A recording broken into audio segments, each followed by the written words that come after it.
사도신경으로 우리 신앙을 고백하며 새벽 예배 하나님께 올려드리겠습니다.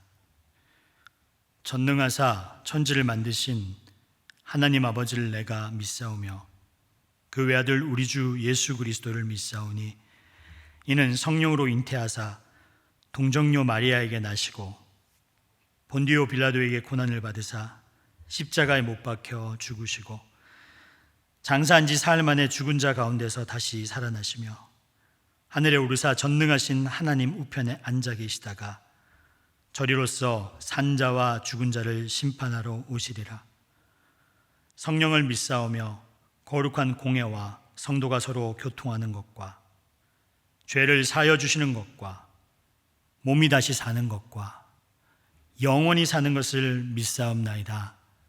아멘.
이 시간 우리에게 주시는 하나님의 말씀은 시편 140편 1절에서 13절까지의 말씀입니다.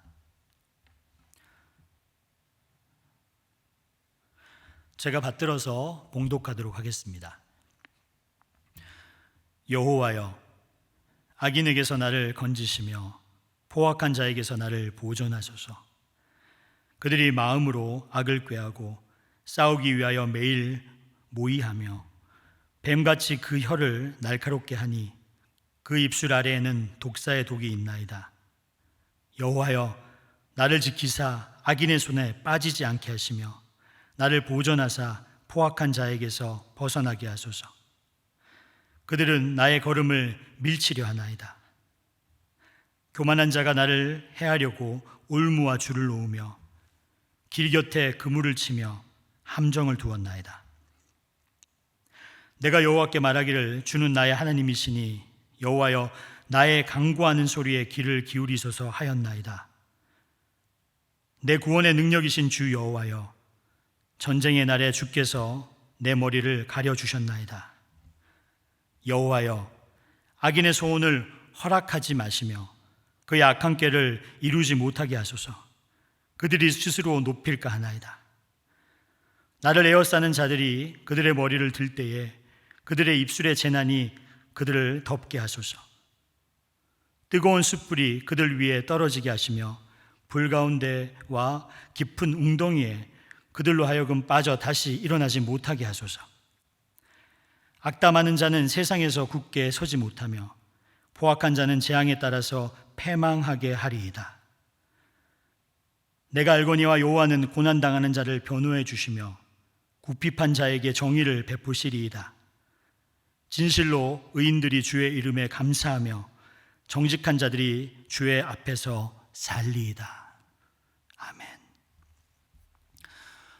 제가 오늘 말씀 전에 함께 기도하도록 하겠습니다. 하나님 아버지, 정말 만만치 않은 세상 가운데 저희가 살고 있습니다. 악한 자들이 너무나 많고 세상이 너무 악해져 가고 있습니다.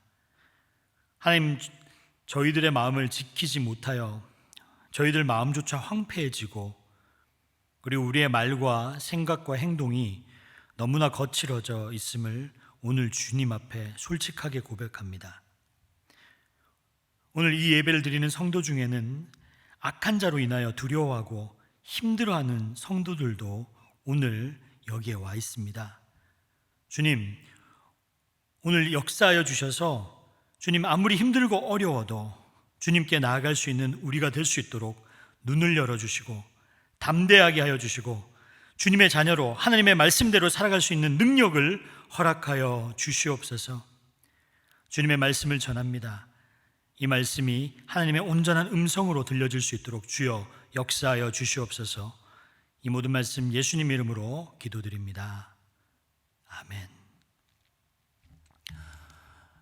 오늘은 고난의 수혜자가 되려면이라는 제목으로 시편 140편의 말씀을 여러분 전하도록 하겠습니다. 시편 140편은 악한 자에 대한 다윗의 탄원시입니다. 다윗은 하나님에게 악한 자에게 구원해 주시고 그리고 오만한 자에게 지켜달라는 기도를 하고 있습니다. 실제 다윗은 전쟁을 통해서 하나님이 자기를 지켜주시는 놀라운 체험을 여러 번 했습니다. 그래서 7절에 보면 내 구원의 능력이신 주 여호와여, 전쟁의 날에 주께서 내 머리를 가려주셨나이다. 여러분도 살아가는 동안에 아마 악한 자들, 어떻게 저런 사람이 있나 라고 하는 사람들을 만나게 되고 경험하게 될 것입니다. 그때 다윗의 고백처럼 두려워만 하지 아니하고 모든 것을 주관하시는 하나님께 전적으로 의탁하여서 기도하는 믿음이 여러분 안에 있기를 축원합니다. 다윗이 자기를 해하려고 전쟁을 일으키는 자들에 대해서 하나님께 탄원 기도를 드리다가 마지막 13절에 이렇게 고백합니다. 진실로 의인들이 주님의 이름에 감사하며 정직한 자들이 주님 앞에서 살리이다. 악인 앞에서 의인도 정직하게 살 것에 대해서 이야기를 합니다. 그가 하나님께 이렇게 고백을 한 이유는요, 다윗이 진짜 두려운 것은 악한 자로 인해서 당하는 고난이 아니라 자기도 그 악한 자와 똑같이 될까 봐 그것이 두려웠던 것입니다. 그래서 13절에 이렇게 얘기를 한 것입니다. 내가 악인들 사이에서 정직하게 그리고 주님 앞에서 감사하면서 살도록 해 주십시오 라고 말씀을 한 것입니다. 여러분, 저는 지금까지 악을 해결해 보겠다고 나서는 많은 사람들이 나중에 본인도 악한 사람이 되는 경우를 많이 봤습니다. 그래서 이런 말들이 횡행하지 않습니까? 나도 똑같이 대갚아 주겠다. 그런 세상에 살다 보면, 그리고 또 그런 세상에서 정치를 보게 되면 여러분, 악이 악으로 대갚고 그리고 착한 사람일지라도 악으로 대갚음으로 말미암아 서로 같아지는 현상들을 보게 됩니다. 이것은 너무 안타까운 일이고 두려운 일입니다. 여러분, 이 세상은 악한 세상입니다. 그렇지 않습니까? 우리가 악을 품으면 그리고 악을 눈 감아주면 패망할 수밖에 없습니다. 우리가 이 세상을 이기려면 악한 자를 바라볼 것이 아니요 주님을 바라봐야 합니다. 우리가 바라보는 것에 의해서 우리의 마음이 뺏기기 때문입니다. 악한 자를 주목하니까 우리의 마음도 메말라지고 우리의 말과 생각과 행동이 거칠어지게 됩니다. 우리가 예수 그리스도를 주목하지 않으면 우리는 우리 자신도 모르는 사이에 악한 자를 닮아가는 모습으로 변할지도 모릅니다. 우리가 진짜 그리스도인이라면, 그리고 예수님이 우리의 주인 되신다면 여러분, 고난이 뭐가 두렵겠습니까? 두려운 것은 여러분 하나님이 되어야 됩니다. 성도 여러분, 주께서 너희를 세상의 빛이라 라고 말씀하셨습니다. 우리는 세상의 빛입니다. 빛은 세상의 어둠을 두려워하지 않습니다. 세상이 악하다고 말하지만, 그래서 예수 믿는 성도들은 이 악한 세상에서 사명이 있습니다. 그것이 뭐냐면 우리는 빛과 소금으로 살아내는 것입니다. 여러분, 악한 자를 이기려면 고난이 축복이 되는 믿음을 가질 수 있어야 됩니다. 그리스도인으로서 가장 행복한 길은 세상 사람들이 행복하고 그리고 세상 사람들이 즐거운 길로 가는 것이 아니라, 진정한 축복의 길은 하나님께서 가라고 하는 길, 그리고 주님께서 기뻐하시는 그 길을 가는 것입니다. 그것이 고난의 대가를 지불하더라도 주님께 순종하는 길이고 가장 축복된 길임을 믿으시길 바랍니다. 세상은 악한 영이 역사하는 곳입니다. 그러므로 하나님을 진짜 믿는 사람, 하나님을 사랑하는 사람, 그리고 주님을 바라보는 사람은 악한 자를 만날 수밖에 없습니다. 악한 자로 인해서 여러분 고난을 각오하셔야 됩니다. 고난이 다가왔을 때 이것을 우리는 어떻게 다룰 것인가? 많은 경우에는 고난은 불행이고 비극으로 끝이 납니다. 그러나 하나님의 백성들에게 이 고난은 얼마든지 축복으로 바뀔 수 있습니다. 중요한 것은 이 새벽에 우리가 다루려고 하는 것은 어떤 형태로든 누구에게나 고난은 올 텐데, 우리가 볼 것은 고난 자체의 문제가 아니라 이 고난을 누구와 함께 겪어 나가느냐라는 것입니다. 고난의 사이즈가 사람을 절망에 빠뜨리는 것이 아닙니다. 고난을 누구와 통과하느냐가 중요합니다. 홀로 고난을 통과하면 작은 고난이라도 만만치 않습니다. 여러분, 고난은 어떤 곳이든 굉장히 날카롭고요, 그리고 거칠고, 여러분, 우리의 인생에서 쉬운 고난이라는 것은 없습니다. 고난을 혼자 힘으로 겪고 감당하다가 더 큰 어려움에 직면하게 됩니다. 고난은 고난을 만듭니다. 한 가정에 어린아이가 문제를 일으킨다고 합시다. 그럼 그것은 그 아이의 문제가 아니고 가정의 고통이 되는 문제가 되죠. 그리고 어떤 사람이 건강에 문제가 생기면 정신적인 문제로 확대가 됩니다. 그리고 여러분, 재정의 문제는 관계의 문제로 번져갑니다. 어떤 실패가 또 다른 실패를 가져옵니다. 왜냐하면요, 삶이라는 것은 단순하지 않습니다. 복잡하고 문제들은 오밀조밀 연결이 되어 있습니다. 불행은 그 불행으로 끝나지 않고 다른 불행으로 이어져 가게 됩니다. 이런 고난의 상황에서 우리가 할 수 있는 것은 최고의 동행자를 소개하는 것입니다. 그것이 누굴까요? 바로 하나님이십니다. 고난 속에서 하나님과 함께하면 고난의 질은 달라집니다. 하나님과 함께하는 고난은 다릅니다. 하나님을 알지 못하는 이에게 고난은 하나님과 멀어지는 순간이지만, 하나님을 믿는 사람에게 고난은 하나님을 가장 깊이 만날 수 있는 순간입니다. 성도 여러분, 고난 속에 하나님을 만날 수 있기를 기대하시기 바랍니다. 하나님과 고난을 겪으면 그 고난은 축복으로 변할 줄 믿습니다. 고난 속에서 하나님과의 관계가 깊어지면 고난은 두려워할 필요가 없는 거예요. 사람들은 고난 속에서 진정한 그리스도인으로 변하게 됩니다. 정말 멋있는 신자로 거듭납니다. 고난 속에서 생생하게 경험한 그 어려움들이 인생에서 경험한 나의 생생한 자산이 되고, 그리고 어떤 사람들과 일을 할 때 공감할 수 있는 능력이 됨을 믿으시길 바랍니다. 자, 그러면 고난 속에서 경험한 하나님을 만나면 어떻게 되는 것일까요? 가장 중요한 것은 여러분, 그분께서 위로를 주십니다. 고난 속에서 힘든 것은 마음이 찢어지는 아픔이에요. 아픔, 고통이 이어집니다. 이 아픔의 순간에 여러분, 위로가 필요합니다. 고난의 순간은 마음이 약해져 있습니다. 그렇다고 여러분, 섣부른 위로는 도리어 큰 아픔을 주기도 합니다. 이 고난 속에 가벼운 위로를 기다리는 것도 위험하고, 그리고 위로를 해주는 것도 아픔이 되기도 합니다. 그러면 고난 속에 있을 때 참 위로는 과연 어디서 오는 것일까요? 여러분, 답이 뭐라고 생각하세요? 답은요, 누구도 위로가 되지 못한다는 겁니다. 욥의 세 친구가 그것을 증명하죠. 그들은 위로한다고 욥에게 찾아가서 이야기했습니다. 그러나 욥에게는 찌르는 송곳으로 돌아왔습니다. 왜 그렇게 되었습니까? 상대는 내가 겪고 있는 고난을 제대로 이해하지 못했습니다. 그것이 내 친구일지라도. 고난은 여러분, 한 종류가 아니거든요. 같은 병이 걸린다고 하더라도 치료 방법이 틀리고 상황이 다른 것입니다. 개인이 겪고 있는 고난은 그 사람만이 알 수 있는 것입니다.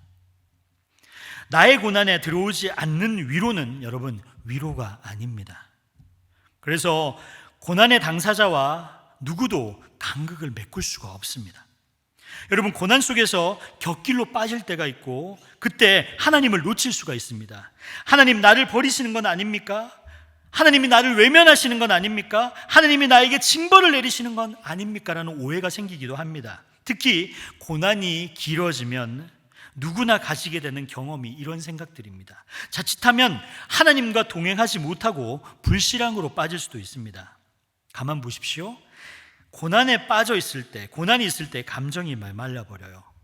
그리고 기쁨과는 거리가 멀어집니다. 생동감이라고는 하나도 찾아볼 수가 없습니다. 사람들과의 거리감이 느껴집니다. 그럴수록 위로가 더 절실합니다. 그런데 진정한 위로를 해줄 수 있는 사람은 이 세상에 없습니다. 성도 여러분, 진정한 위로는요, 하나님에게만 있는 것입니다. 하나님의 위로는 다릅니다. 1000번의 위로의 소리를 듣는 것보다 한 번의 하나님의 위로가 더 위력적입니다. 하나님의 위로를 기다리셔야 됩니다. 특히 고난이 깊어질수록 하나님의 위로는 더욱 커집니다. 여러분, 사막에서 한 방울의 물만 떨어져도요, 큰 변화가 일어나요. 바짝 마른 사막에 몇 방울의 물이 떨어지면 사막에 꽃이 핍니다. 하나님의 위로는요, 사막 가운데에 오아시스와도 같습니다. 하나님이 우리에게 주시는 위로는 무엇으로 하시는가? 왜 그것이 그렇게 강력한 위로가 되는가? 하나님이 우리에게 주시는 위로는 말씀으로 하시기 때문입니다. 그러므로 고난 속에서 기다려야 되는 것은 하나님의 말씀입니다. 감사한 것은 고난의 순간에 하나님의 말씀은 더 선명하게 나에게 찾아 들어옵니다. 왜 그것이 그렇게 하나님의 말씀이 크게 들리는 것인가? 고난의 순간에 여러분, 하나님께서 가까이 와 계십니다.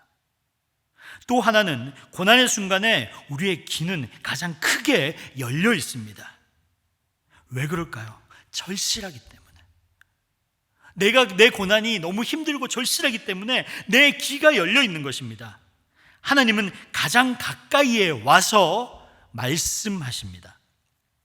여러분, 고난이 힘들지만 진정한 위로가 있으면 이겨낼 수 있습니다. 위로의 힘은 생각보다 큽니다. 고통이 있는 자, 그리고 고통이 있지만 위로와 함께 한다면 이 길을 우리는 걸어 나갈 수 있습니다. 여러분, 하나님은 누구십니까? 하나님은 위로자이십니다. 여러분, 성령님은 누구십니까? 성령의 이름은 보혜사, 위로자이십니다. 그리스도는 누구십니까? 우는 자의 눈물을 닦아주시는 분이 그리스도입니다. 하나님은 모든 고난을 아시는 분이십니다. 고난을 당하는 백성들을 위해서 성부, 성자, 성령이 나서서 우리를 위로하고 있습니다. 고린도후서 1장 3절에서 5절 말씀을 읽어드립니다. 찬송하리로다. 그는 우리 주 예수 그리스도의 하나님이시요 자비의 아버지시요 모든 위로의 하나님이시며 우리의 모든 환난 중에서 우리를 위로하사 우리로 하여금 하나님께 받은 위로로서 모든 환난 중에 있는 자들을 능히 위로하게 하시는 이시로다. 그리스도의 고난이 우리에게 넘친 것 같이 우리가 받은 위로도 그리스도로 말미암아 넘치는도다. 할렐루야. 위로의 하나님, 여기에 위로의 하나님, 모든 환난 중에서도 우리를 위로하시는 하나님. 고난이 우리에게 넘치는 것과 같이 고난이 우리에게 넘쳐 흐르죠. 그 고난이 넘쳐 흐를 때 우리가 받는 위로도 그리스도로 말미암아 넘쳐 흐른다는 겁니다. 고난이 넘쳐도 그 고난을 덮을 만큼 하나님의 위로도 넘쳐난다는 것을 잊지 마시기 바랍니다. 여러분, 고통이 사람을 병들어 죽게 하는 것이 아닙니다. 위로가 없어서 죽는 거예요. 내가 고통스러워도 위로가 있으면 이겨낼 수 있습니다. 고난이 아무리 커도 고난을 덮는 위로가 주어지면 그것이 살게 하는 힘이 됩니다. 고난을 덮을 만한 위로는 하나님이 충분히 주실 것입니다. 성경을 보십시오. 하나님은 당신의 백성의 눈물을 닦아주시고 고난의 자리를 떠나지 않으시는 분이 바로 하나님이십니다. 여러분, 고난 앞에 주눅들지 마십시오. 주님과 함께 고난을 헤쳐나가십시오. 그러면 하나님의 백성으로 당당하게 일어나게 될 것입니다. 하나님이 충분히 위로해 주실 것입니다. 그리고 그것을 통해서 우리를 가다듬어 가실 것입니다. 그리고 그 과정을 통해서 우리를 빛과 소금으로 사용할 것입니다. 그러면 우리는 고난의 피해자가 아니라 고난의 수혜자가 되는 것입니다. 세상이 악할 때, 우리 주변에 악한 자가 있을 때 우리는 예수님을 바라보는 일에 힘을 써야 할 것입니다. 그렇지 않으면 악한 자와 닮아가는 방법을 막을 수 없습니다. 사랑하는 성도 여러분, 쉽지 않은 삶을 살아갈 때 우리는 이곳에서 하나님을 다시 바라봅니다. 그때 하나님의 자녀와 그렇지 않은 자녀들이 구별될 것이며 주님과 늘 동행하면서 악한 세상 가운데 정말 빛의 자녀로, 의로운 자로, 정직한 자로 서게 될 것입니다. 여러분, 고난의 시기입니다. 그러나 하나님을 믿는 하나님의 백성들은 고난의 수혜자가 됨을 믿으시기를 바랍니다. 우리 주님께서 가르쳐준 기도로 오늘 예배를 마무리하도록 하겠습니다. 하늘에 계신 우리 아버지여, 이름이 거룩히 여김을 받으시오며 나라가 임하시오며 뜻이 하늘에서 이루어진 것 같이 땅에서도 이루어지이다. 오늘 우리에게 일용할 양식을 주시옵고 우리가 우리에게 죄진 자를 사하여 준 것 같이 우리의 죄를 사하여 주시옵고 우리를 시험에 들게 하지 마시옵고 다만 악에서 구하시옵소서. 나라와 권세와 영광이 아버지께 영원히 있사옵나이다. 아멘.